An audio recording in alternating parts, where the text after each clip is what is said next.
Hey guys, it's Monday night. It's just after 6 p.m. and look at that. There's that sunset I'm always talking about. Could not be more perfect weather, guys.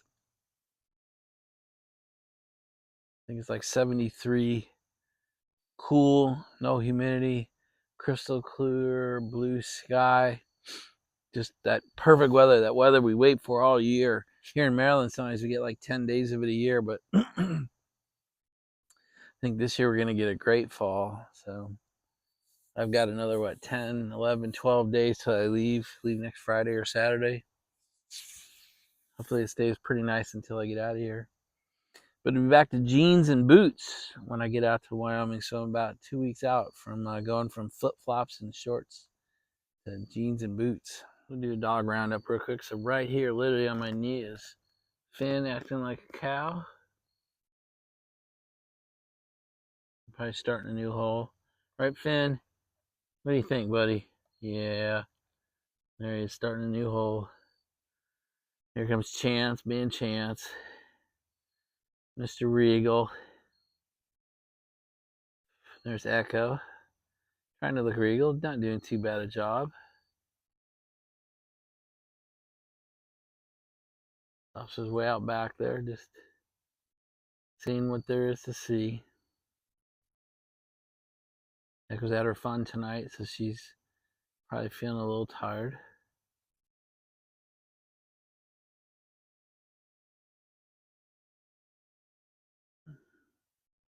Been checking out his hole from the other night.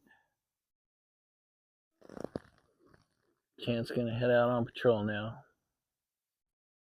Alright guys, that's enough dogs for now. So I'm doing my Liga Series V. And this is a Liga Especial. Yeah, Liga Especial. So this isn't my Serie V Melania, but it's pretty close. This is a 6x60, so it's one of my favorite sizes. We'll light it up, and I flat cut it. Looks good, ready to roll. All right, we got her lit. A little tight on the roll. I'm pulling pretty hard for that draw. That is what they call a first world problem, by the way. It's always best to know what world your problems fall into. When you're a Liga Series V, Liga Especial is wrapped a little tight. That's a first world problem.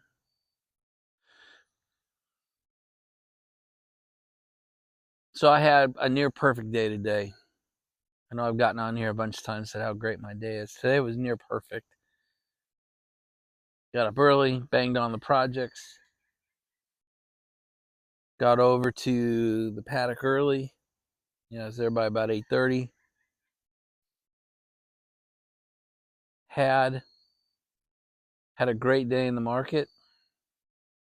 Finished my weight set. The construction is 100% done. Patched the holes in my cigar humidor.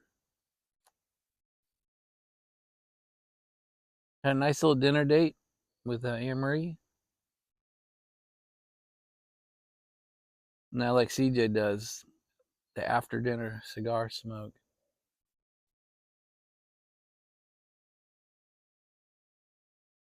Gosh, this thing tomorrow I won't have 5 hours of assembly. Get those 5 hours back. You want to know what a dog trying to be bad looks like? That's what a dog looking to get bad looks like.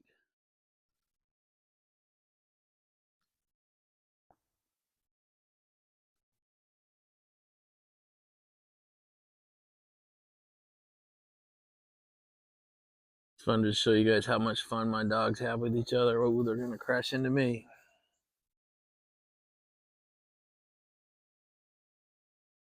These dogs love each other. It's really cool to see.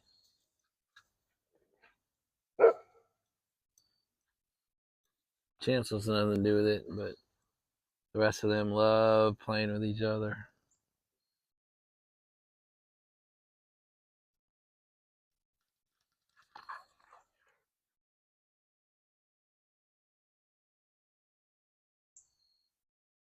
So sometimes I think I show you too much dogs, but I got to be honest, I get more comments about the dog footage than anything else. So I think it might be your favorite part of these. So I'm going to just keep putting them in.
I have no idea what they're doing.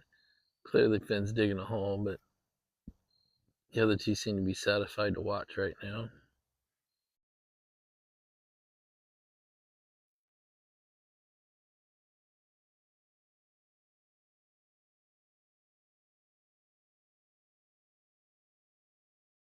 So I think we're going to have a 2-topic video tonight.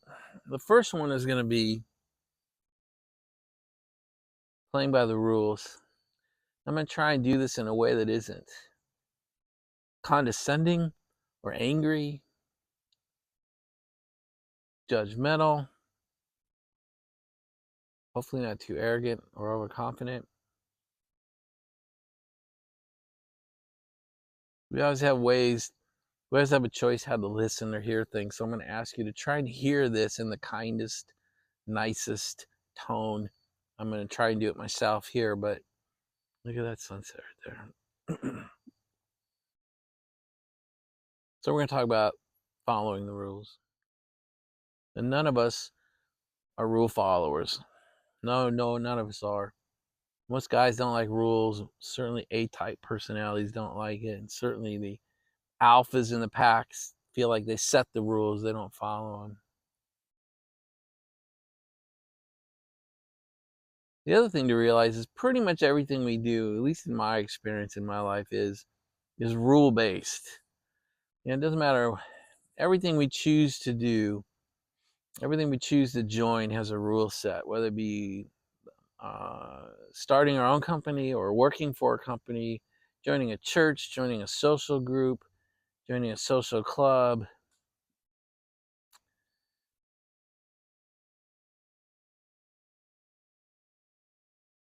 I mean, you can make up any example. Just because I don't list your example doesn't mean it doesn't apply, by the way. So pretty much everything we choose to join, either because we have to or we want to, has a rule book associated with it.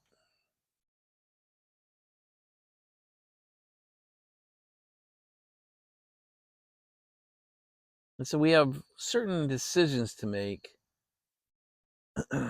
as we climb onto that playing field. I'm going to use work because it's something that pretty much almost all of us have to deal with. And it's pretty much the one I have the most passion for.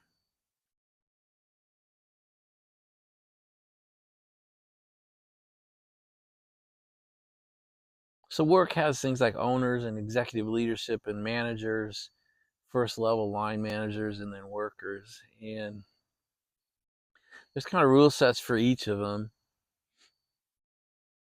The question is, we have options as we enter these, as we climb onto the playing field of work, first, let's say. We have the option of really learning the rules and playing by the rules and trying to become one of the favorites. maybe trying to become one of the managers, maybe even trying to become one of the leaders or executive leaderships. And those are different clubs, different memberships with different rule sets.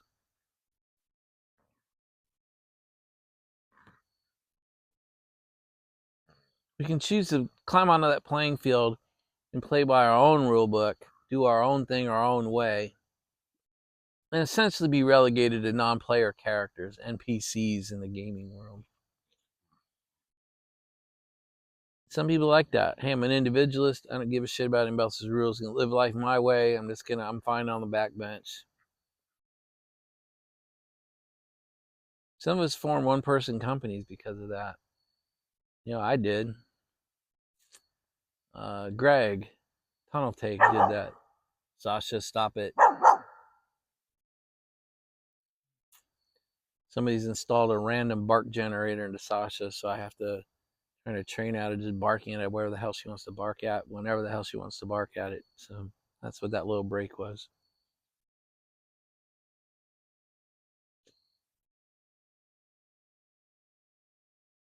So we can try to live by the rules the best we can and climb into the club, become one of the favorites, become one of the liked, become one of the ones the managers say, God, I want that guy to be part of this club. And if you join that club, maybe you can play the executive leadership role, and they say, hey, we like this guy and we want him to become part of our club. You can ignore the rule book and play by your own and probably be relegated to a back seat. Or you can try to change the rules, but I gotta be honest, if you're watching my videos, you're probably not a rule changer. Most of us don't have the clout or capability to. The closest I came was as an elected official. For 8 years, I was county executive, of Calvert County. It was actually president of the Board of County Commissioners, for you fact checkers. But for 8 years, I was able to change the rules of the county. And we, in fact, did change some major rule sets. We changed how we zone land use in this county. We changed the comprehensive land use plan. We changed our budgeting process. We changed our forward budgeting. It's called capital planning process. We changed how we fund the school system. And to those changes made back from 98 to 06 are still in place today. So that was the closest I got to becoming a rule changer. But most of us are not rule changers. So then the other option is to change the game. I don't like this rule book, so I don't like this game, so I'm going to change the game that I participate in. It means you quit this game and go to another group, another company, another ball field, climb onto that field, and start the game over. Greg's a one-man show, and he's got to follow the rules established by his customers, or he's going to have to move on and not take that customer. Potter Piper is a priest. Let me tell you what, you want to talk about rule-based society, the Catholic Church is one rule-based group, probably the most rule-based group I'm aware of. David Central Cal Piper works for the state of California. It's also a pretty damn rule-based group. You live by their rules or you move on. So Scott is the police chief, and trust me, he still has a rule book he has to live by as well. Not written by him either, by the way, written by the elected officials he talks to, reports to. I was a federal government contractor for the United States federal government in the intel community, and lots of it was on the dark side. That's a lot of rules. That's tens of thousands of pages of rules I had to live by. It changed how I conduct myself personally. To this day, I still have to think about how I behave because of my clearance level. So I'm not sitting here telling you something like, oh, all you guys better do this because I'm better than you. I didn't have to go through that. No, I lived in one of the most rule-based work forces in the entire world. A federal contractor to the U.S. federal government intel community. So, trust me, I understand rule-based behavior on a playing field. So one of the problems can occur is when we have conflicting behavior in ourselves. I don't like being a non-player character. I don't like being a backbencher. I don't like sitting in the back pew at church, or the front pew maybe is the right way to say it.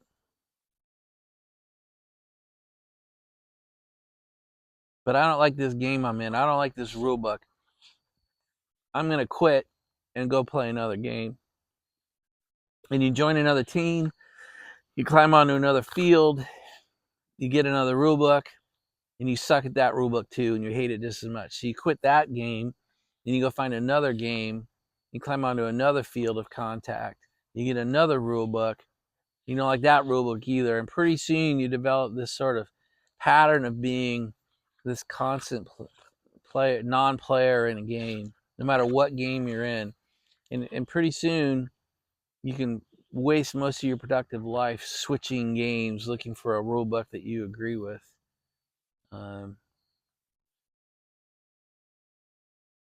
So at some point, almost all of us come to the point where we say, either I have to agree to the rule book I'm handed, or I have to be okay being a non-player character, being a backbencher.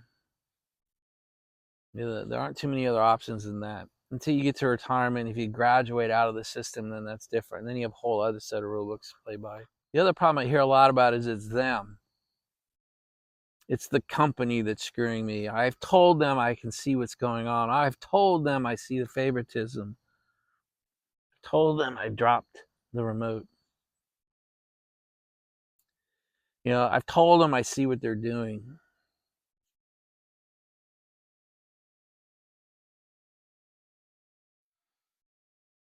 And so the real problem is when we think it's over there, when the finger points outward, that's the real problem. It's us. It's not the company. It's not the rule book. It's up to us. Because guess what? That company ain't going to change. That church isn't going to change. Whatever system you're in is not going to change their rules. Because, we just love you so much. We'll change everything to save you or make you happy. That's probably a sentence you're never going to hear. Certainly a sentence I never heard.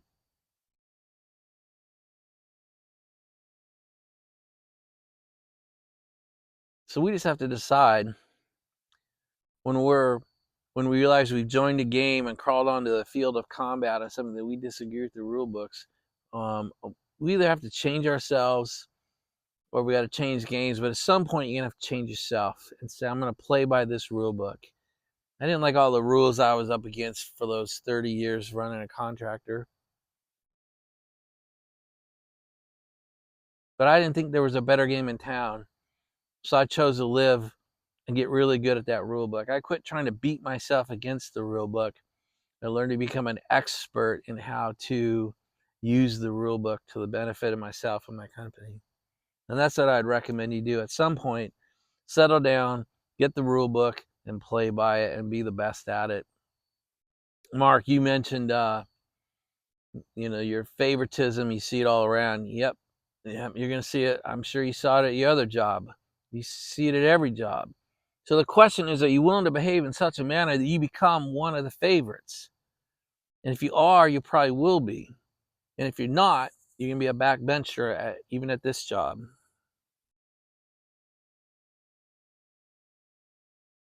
You're a month in, but even you had at least a week off because of the ID thing. So you're really about a 2-weeker. And do you think they give a shit about a 2-weeker? Probably not. They want to see if you're gonna have stamina, see if you perform, see if you belong in the club at all. Much less become a favorite. How long have those guys been there? You mean you're the fucking new guy, the FNG, like I told you in your comment. You're last in, you're lowest on the pole. You're gonna get the shit routes. You're gonna get loaded last. Because if they're gonna lose somebody, they're gonna lose you before they lose one of those favorites. Yeah, in a year, 2, 3, 5 years from now, you probably will be one of those favorites if you choose to behave that way. And I'm not talking to you and only you. It's just a perfect example in the recent couple of weeks of the example.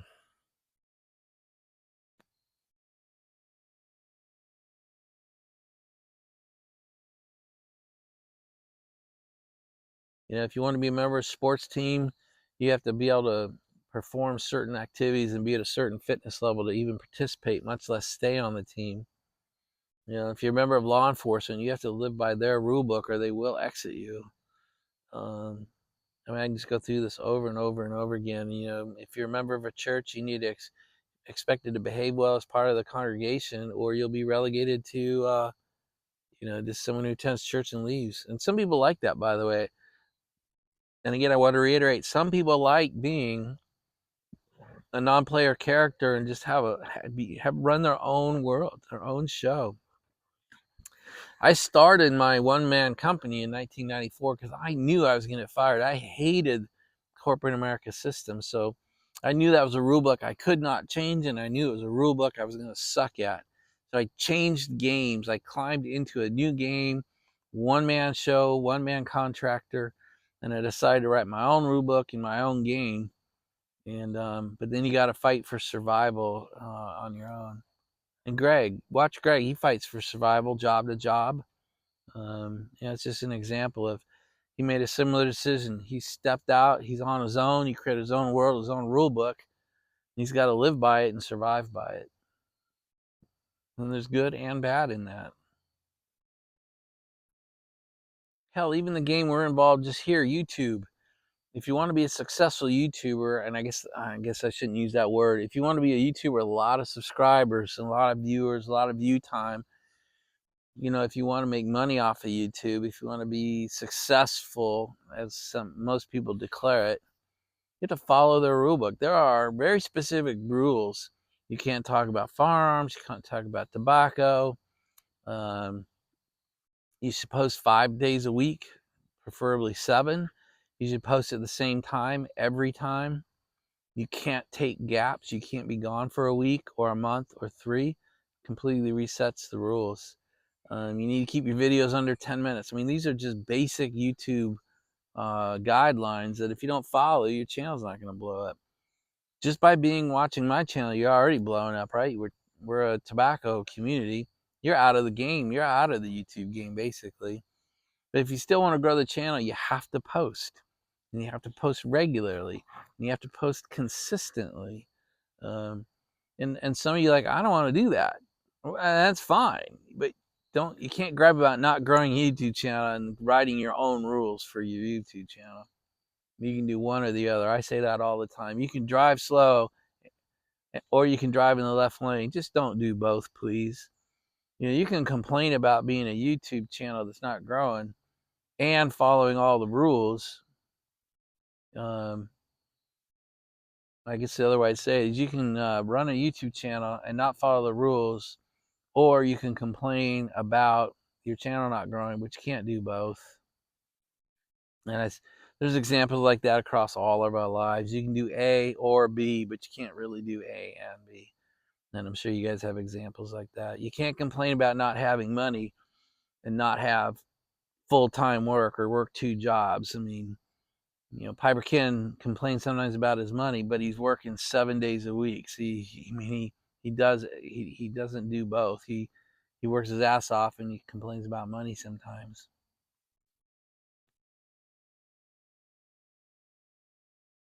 But if you're sitting home unemployed, you can't complain about money. I mean, you can, but it's a pretty big violation of rules. Sasha.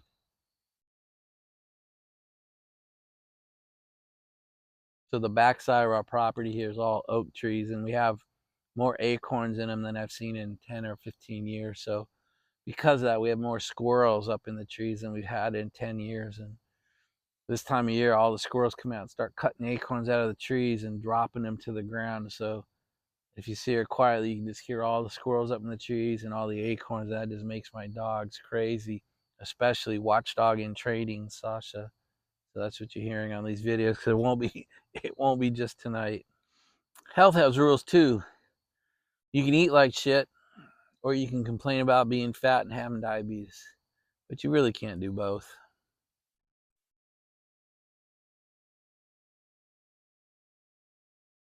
You can sit on your ass all day long, or you can bitch about being out of shape, but you really can't do both.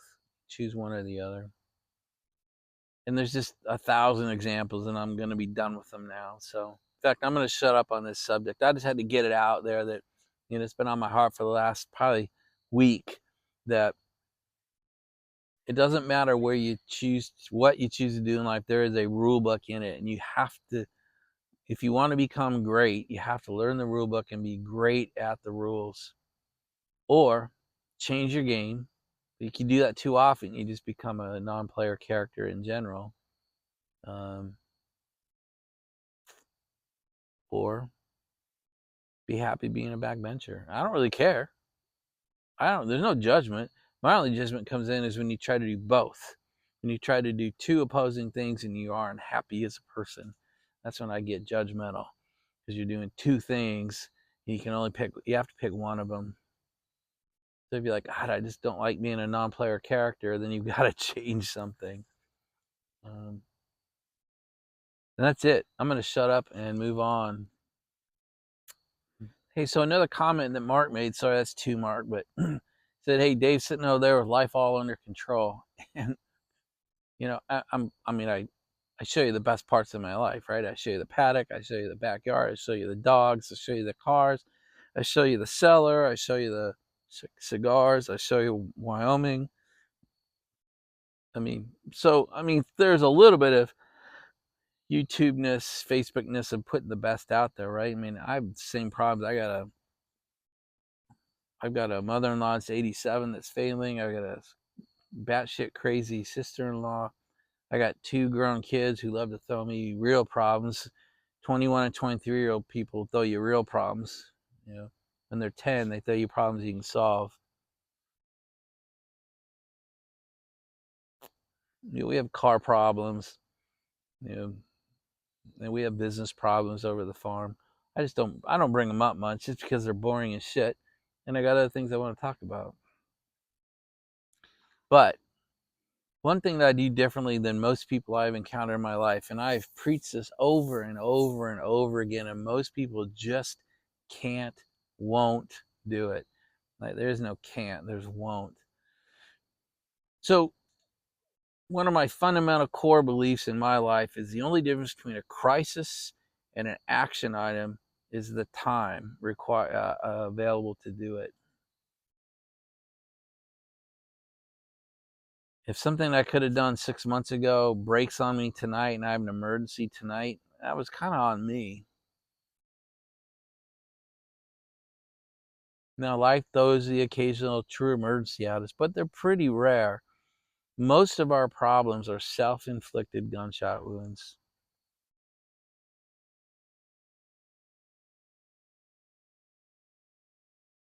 And I've become exquisitely good at learning lessons from the last year and the year before that and the 40 before that, and rolling those lessons forward so that when it's September, there's certain things I need to do.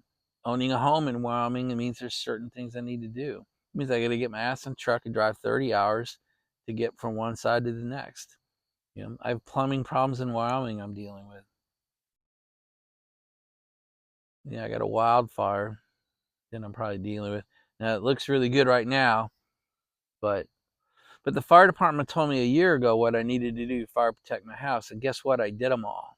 You know, they came back to the house this year and said, holy shit, you actually did everything we told you to do. I'm like, oh, how stupid would I be to have a fire department tell me to do things and then not do them? So all my trees that were touching my house are gone, and all the trees that remain are limbed up to 8 feet. So there's a fire could brush through if it wasn't a major forest fire, a brush fire could brush through my property and probably not set my house on fire. You know, I put a fireproof roof on my house. So I try to take proactive actions. I plan proactively, I act proactively. I'm weeks, months, or a year ahead of the problem. And so, like right now, if you have a bunch of problems tomorrow, it's hard to get ahead. So get ahead one day, take care of tomorrow's problems, and then take care of Wednesday's problems. And you've pushed your problem horizon out to 2 days. Try to do that every day. Try to take care of, if you got a problem you know it's going to be coming at you on Friday, take care of it tomorrow. Pretty soon you'll be a week out. Pretty soon you'll be taking care of things 2 weeks out. And put them on a calendar if they're recurring, if it's taxes or dentist or doctor, or sometimes we don't go to dentists and then we wonder why. Then we have an emergency in our mouth. We don't go to the doctor and we have an emergency medical situation. Those are things we can prevent, by changing our behavior and being more proactive. Saving money is a little bit every day adds up very quickly, I promise you.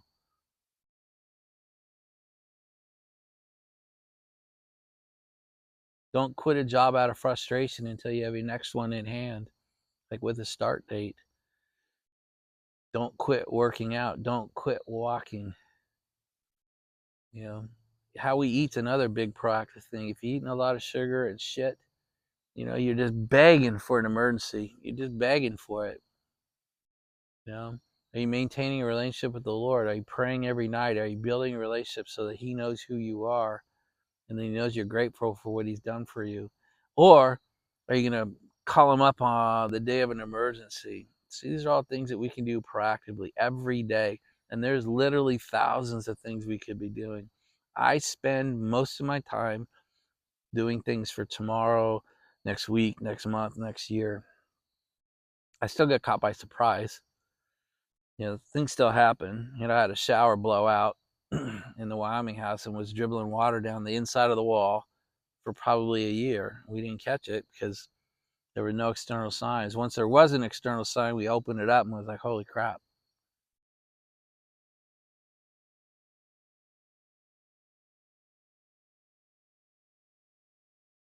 You know, occasionally a sickness or an injury occurs to us.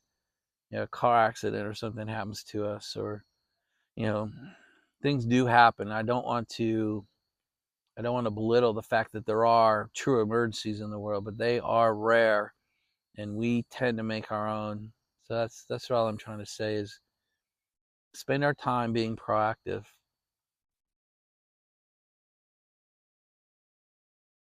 and make good, well thought out decisions, especially if they're going to change something in your life.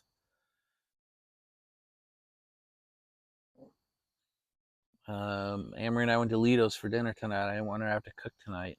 Just one nice, tiny little thing. If you don't do any of those things, like my wife doesn't need big things, she needs lots of little things. And if I can do those little things like that, we have a great marriage. But if you don't do any of them, it boils up, builds up, and pretty soon you have a marital emergency, all because we couldn't do the little things. So I try to avoid stuff like that. Hey guys, I just dropped the ash off of this, about a third of it, and I'm smoking this one pretty good. See, there's like the tiniest of cones. I mean, I've never had it be much smaller than that. So that's pretty much a flat across the face smoke. That means I'm not smoking it too fast. So I watched a video the other day that kind of saddened me. Gentry Vintage put up a video that said he was tired of people cramming his YouTube feed with all this life advice and all this helpful things, like we all know what's best for everybody else. So, man, I definitely fall into that category. And that was my comment a couple days ago about, you know, one of my kryptonites is arrogance and overconfidence. And so, like, tonight's video is a really perfect example of it could be viewed as arrogant, it could be viewed as overconfidence. And what it really is the result of 60 years of living life and, you know, trying to live a life examined and trying to know thyself and know my weaknesses and know what has worked for me over all these years.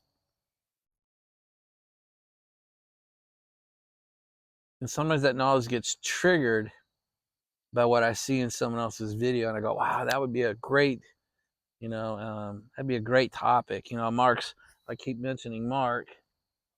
You know, Mark's videos the last couple of weeks have been trigger points for me. Like, oh man, that would be, you know, that favoritism comment. That'd be a great video. So that's kind of how I came up with that one.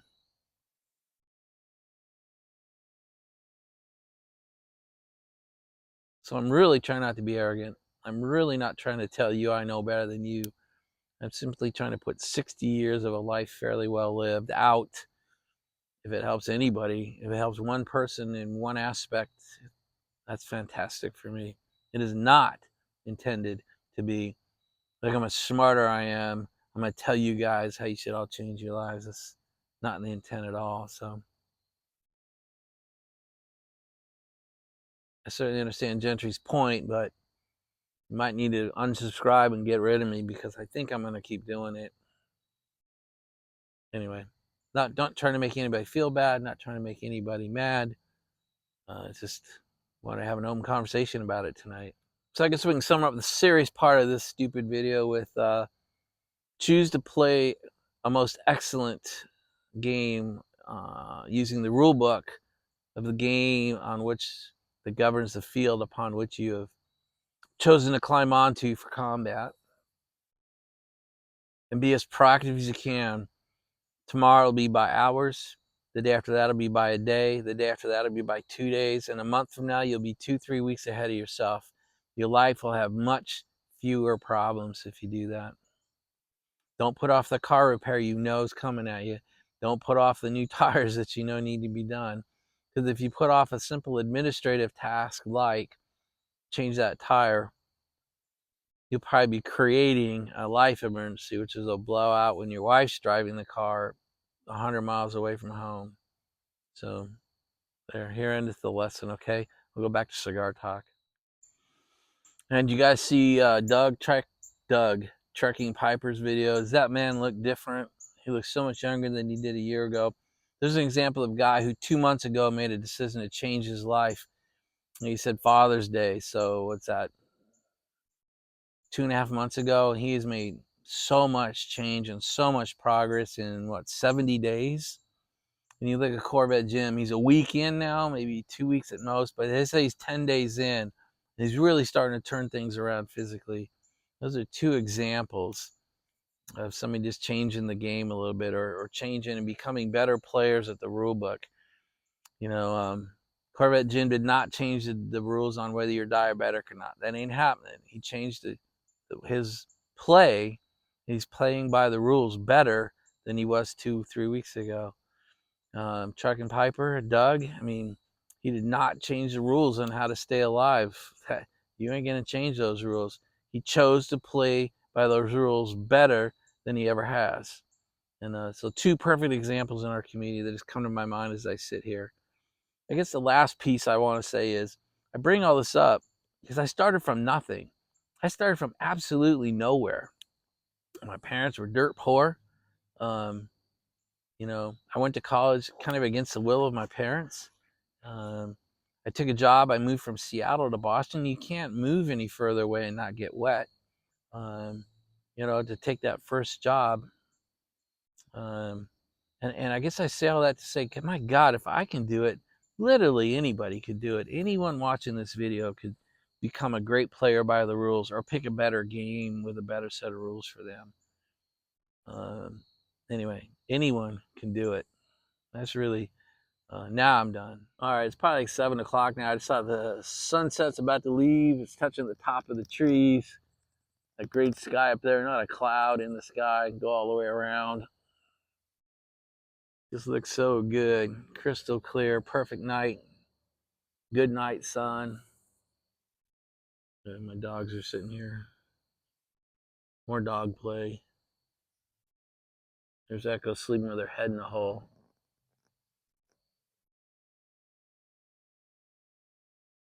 What a great night, you guys. What a great night. All right, guys, the cigar is getting a little bit short. I don't want to drone on too much longer. So let's just go ahead and say goodnight.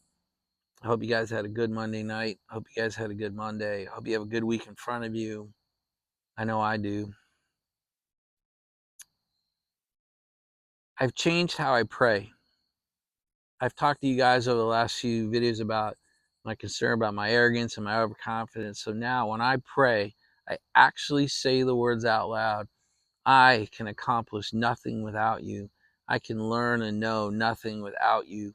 I can achieve nothing without you. Help me avoid my arrogance and my overconfidence. I actually say that every day in my prayers.